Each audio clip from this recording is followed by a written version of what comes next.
All right, we are top of the hour. So I am going to go because we have packed the agenda and we want to ensure that we have time for the breakout rooms because that's where the good stuff happens. So just a quick introduction. The event today, I'm going to start sharing my screen right away. The event today, Shaping the Future of Healthcare. What does HRC offer you? This is coming in after a series of workshops that we did in July and August, where we actually gathered individuals, ruckus makers, as we call them, to join us in 2-hour workshops to help us to listen to what your pain points are and how HRC can serve you best. We wanted to do that to ensure that the offering, what we're doing as we conclude this year, 2024, and step into 2025, that we are offering what is going to serve your needs. And just a real quick, who is the we? You've got quite a few of them on the call here with you today. So Lonnie and Dawn, Keely, Michael, and Linda are here, as well as myself, Denise. We're missing Paul, but we've got a little snippet of a video that will bring his voice in on this as well. So we're going to step right in. Go ahead as we go. I'm going to fly through some information. And so if you have questions, feel free to add them into the chat. Lonnie's going to monitor that. He'll try to answer those questions in the chat if they're capable of being answered in that way. If any of them bubble up and he thinks we need to address them before we go into the breakout room, he'll let us know and we'll do that. So the agenda today, we did the welcome and introduction, and I am flying. It was less than 5 minutes. I'm on track. We're going to share. So quickly, we're going to share what we heard and then what we, the members of HRC, came together at our retreat on August 10th to define as what we're going to offer. What are we going to be able to do to help meet those needs in 2024 and then step into in 2025? So we're going to share with you the results of the empathy map, and then we're going to talk about the framework that we're building upon, and then what we heard in regards to those offerings and what we're going to offer. So we're going to go through that really fast. I shared a link to the mirror board in the email that I sent, and I'm going to share that right now in the chat as well. What that is going to do is enable you to come out here. I'm not going to pause, and now I'm trying to find chat. I'm not going to pause and instruct on how to use Miro. So you can come out here. Hopefully you can find your way around, but you can be out here and exploring it while we're going through items. But this will enable you. There's a lot that we're not going to speak to on the different frames, but you can go and look and see the greater depth. We also sent that in the summary report. So you had that via email as well. We're going to then go into breakout rooms, and it's going to 20-minute long breakout room. We're hoping to have 4 to 6 people in each room and really allow you to share what you heard, what your reactions were, and we'll give you a prompting question. Then we'll come back and spend 15 minutes where the groups can share what they talked about so we can have that full group debrief and exploration. And then, of course, we'll have a closing. As we close, we're going to share with you a little bit about that impact network map that we've been creating, the minimally viable product. And then if you can stay with us, we're going to stay for the additional half hour and have collaborative conversations. Again, these are breakout rooms where you actually get time to meet others that are in this event with you. All right, so here we go. I'm going to talk really fast. I'm sorry. You'll get the recording. You can slow it down if you need it to be slowed down. So let me move this to presentation mode because that makes this a little bit bigger, and hopefully that's a little bit easier to see. And just let me move a couple things off my other screen before I start. So this first frame, the first activity we did in the workshops was to do an empathy map. Oh, I'm sorry, something popped up on my screen and it got my attention. So the first thing with that empathy map, there was a section to do pain points and a section to do goals. These were pain points that we heard.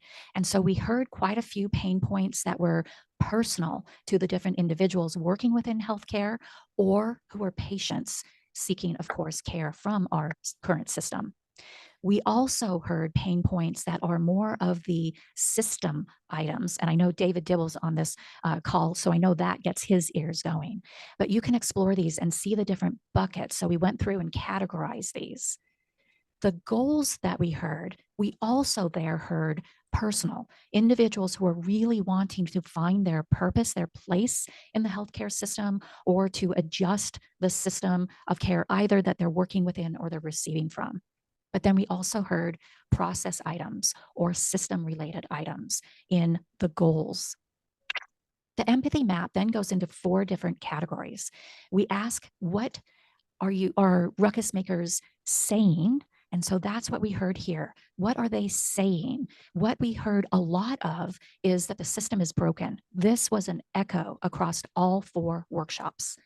But then we also heard specific items that were coming up, as well as a strong call for a need of change, and for that to be a change that is unified. The next piece of the empathy map asked about what are they thinking? And so ruckus makers, what are you thinking? And here's what we were hearing.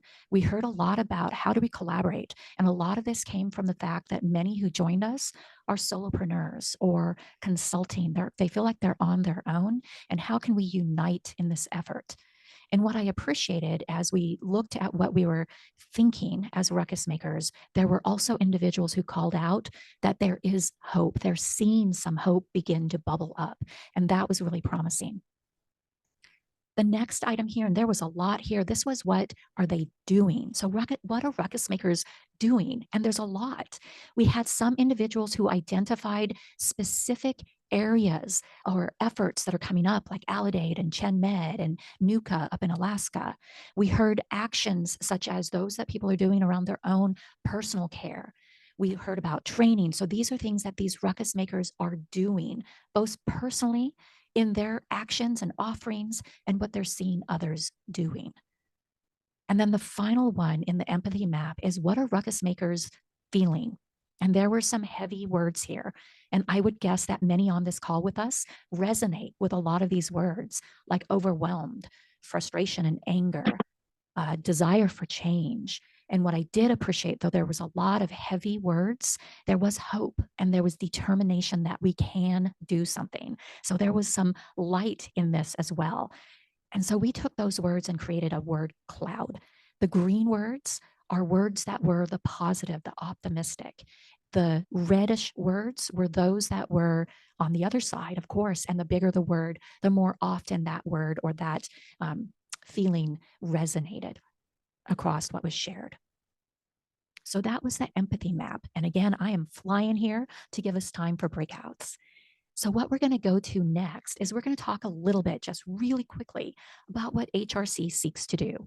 And hopefully you've been to enough of our gatherings that you know that we're modeling after 2 loops. And the idea of 2 loops, I'm not going to go into a lot of depth. I'll send a video that gives a better definition of this.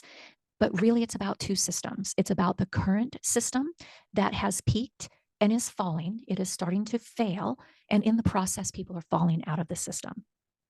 We have the system that needs to or will lift up and replace it. But right now, it's not there.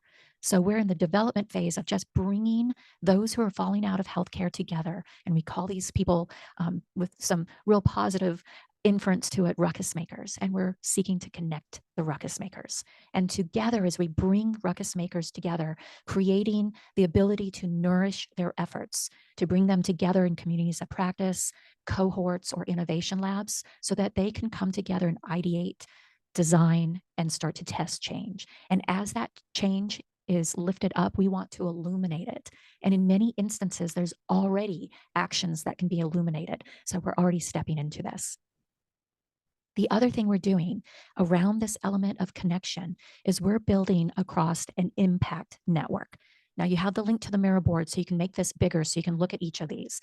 But in what we're really looking at here is currently we've got disjointed individuals or individuals with some connection, but they're doing their own efforts. They're trying on their own to improve healthcare, or they have a little bit of a collaborative engagement.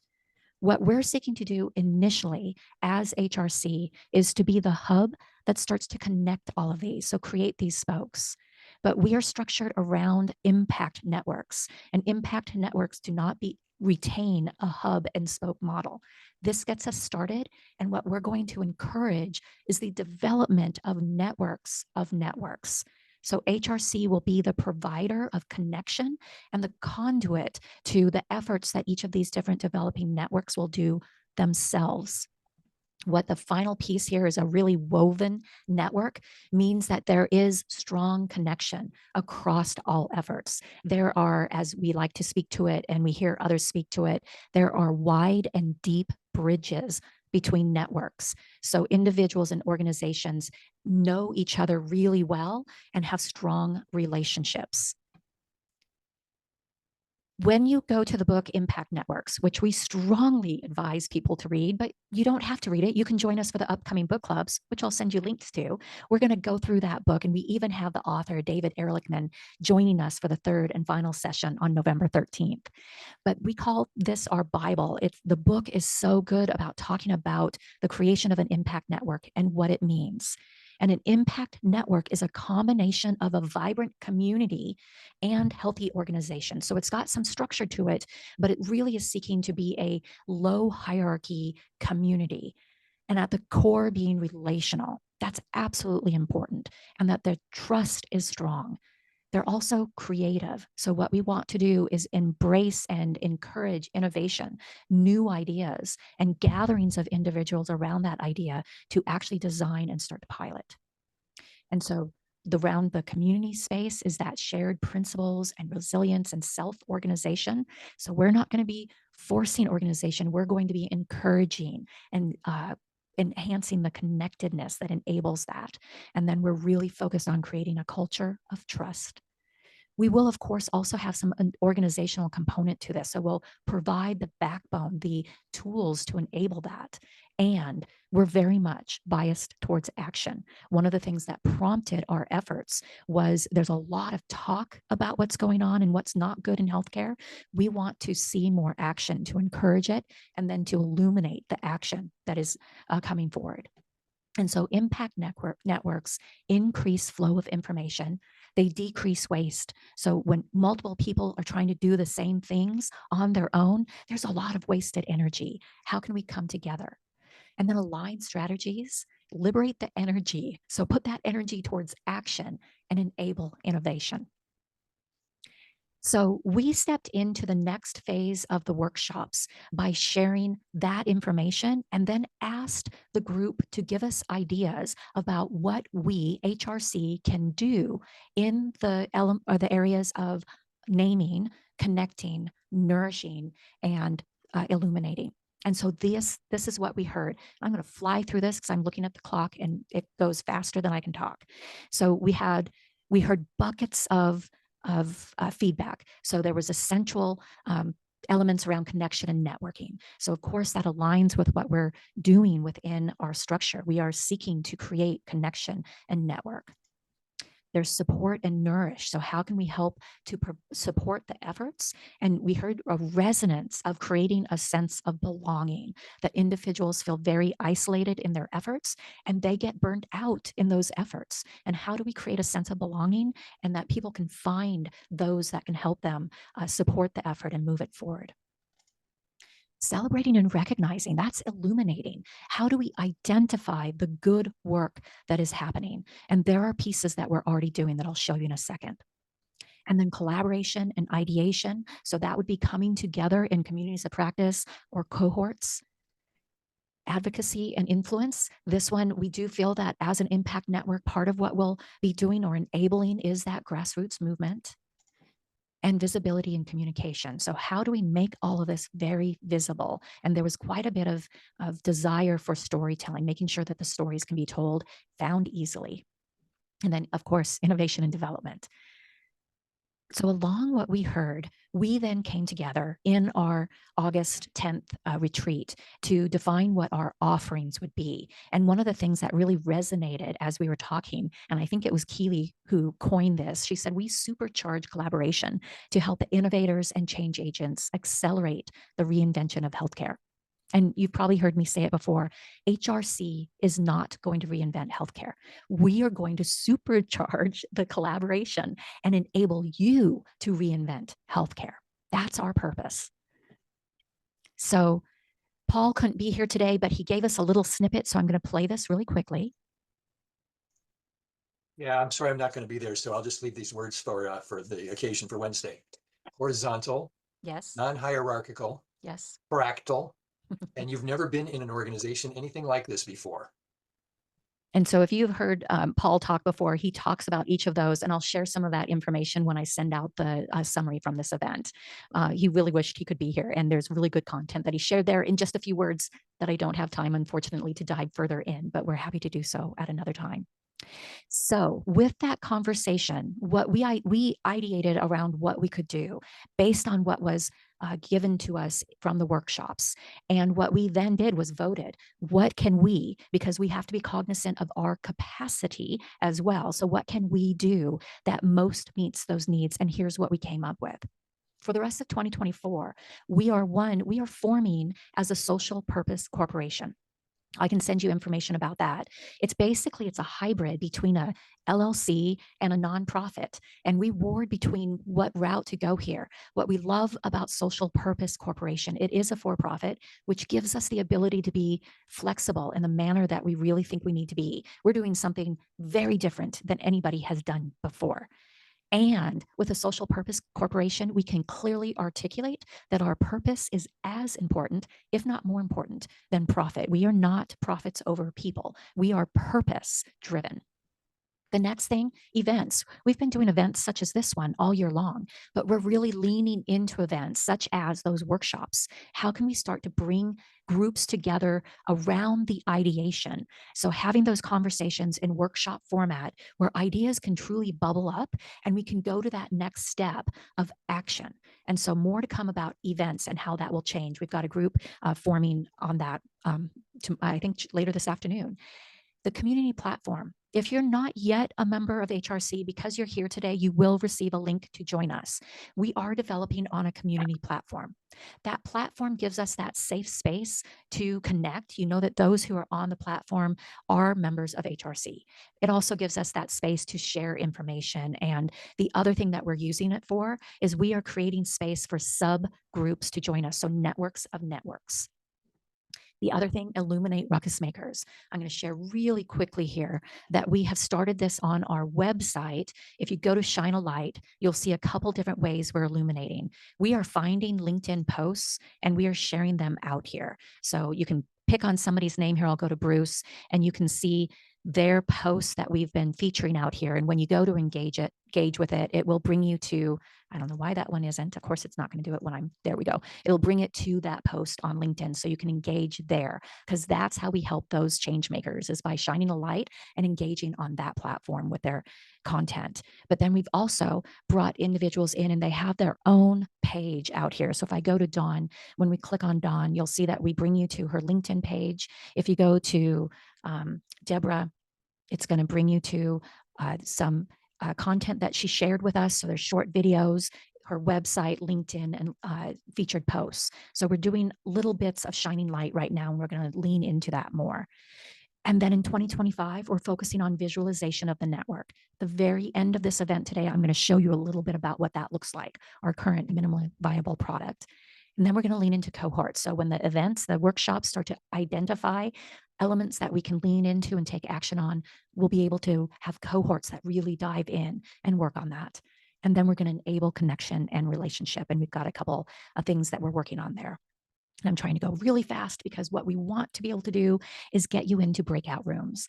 So the next step is we are going to move into breakout rooms, and we're going to give you I'm looking at the clock, about 16 minutes, because I ran longer than I thought.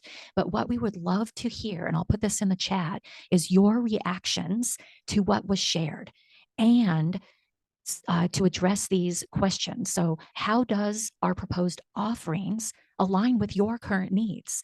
You may not have been part of those workshops. You may have other ideas around our framework that we should consider. And we're curious, did we get it right? And is there anything you would add or change? So what we want to do, I'm going to stop sharing so I can see you. So I'm going to show you two different views from the map. If you're on the map, you have the ability to come out here and play with all of these different views and to give insight or feedback on what you're experiencing. But this view is called the geo view, and it shows if somebody has given us their zip code, their postal code, it shows us where they reside on the map. And so you'll see we've got clusters of people out here. The nice thing is you may not be aware that you're close to another ruckus maker. And now you have the opportunity to see them, identify that, and reach out to them. I did also want to share, I'm going to make this a little bit smaller. I told you we had somebody in Ireland who is joining us. So Emma is out there in Ireland, and you will see on the map a bunch of people are swimming out here in the ocean together. That's because we don't have their postal code yet. So you automatically get dumped out there. So if you're not seeing yourself on the geo map, you're probably out here swimming. I hope you're having a good time. The other view is the people and connections. So right now on your view, it looks like a lot of dots. I'm going to focus in just a moment, but each dot represents a person. And you can see that some of these have their profile pictures and others do not yet. With this view, what you'll see, all of these individuals are members of HRC. You as a participant, if you're not already a member, you will get a link to come in here with us and a link to this map so you can update your profile. But I'm going to show you really quick. I'm going to click on my picture. And so you'll see my bio information, what I filled out from the profile information. And if I focus in on myself, then you'll see all of these individuals that I've said I'm connected with. And each of the different colors gives you a different strength of connection. If you click down here, you'll be able to see the different strengths. And so collaborator is green, acquaintance is a really light gray. But what I want to show you here, I'm not going to go into too much depth, but I'm going to go one level out, and I'm going to share with you that now you see people I'm connected with and their connections.